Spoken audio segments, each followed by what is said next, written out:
Hi, Joe Paprocki from Loyola Press for Pop-Up Catechesis. Oh, it's a beautiful day. The sun is out, the air is warm, the birds are chirping, the flowers are growing. All these things make me happy. But what happens if the weather changes? It gets cold and dark and windy and rainy. Does my happiness disappear? Well, happiness is a tricky thing. Truth be told, happiness is a fleeting emotion that's influenced by external factors. Now, joy, on the other hand, is different. Joy is a deep down gladness that cannot be taken away from us, no matter what the external circumstances are. That's because our joy is grounded in the love of Christ, and nothing can separate us from the love of Christ. So, is your home filled with joy? I'm not just talking about walking around with smiles plastered on our faces and saying, don't worry, be happy. That's fake. I'm talking about a joy that is a deep down gladness that can't be taken away. Joy is not an emotion. Joy is a disposition, an attitude. So how do we fill our homes with joy? Well, let me offer some suggestions. First, pay attention to how you talk.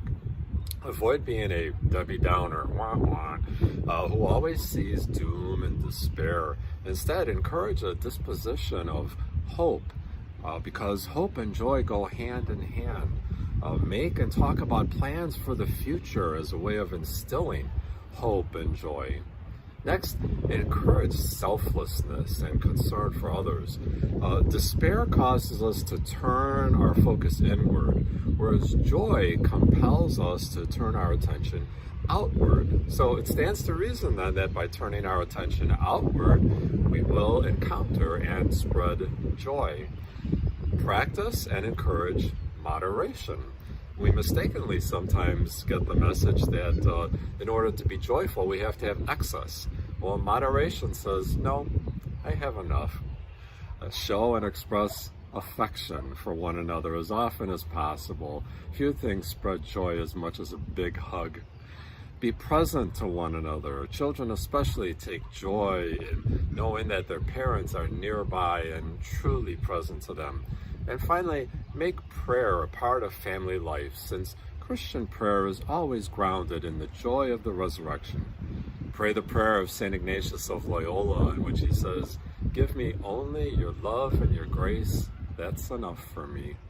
Pray the joyful mysteries of the Rosary to reflect on God's steadfast love for us in Jesus Christ, and fill your home with joyful music and joyful art that expresses the joy that we find in God's love and mercy. Jesus said, "I have told you all these things so that my joy may be in you and your joy may be complete." Let's make that joy present in our own homes. For Pop-Up Catechesis, this is Joe Paprocki. Until next time, God bless.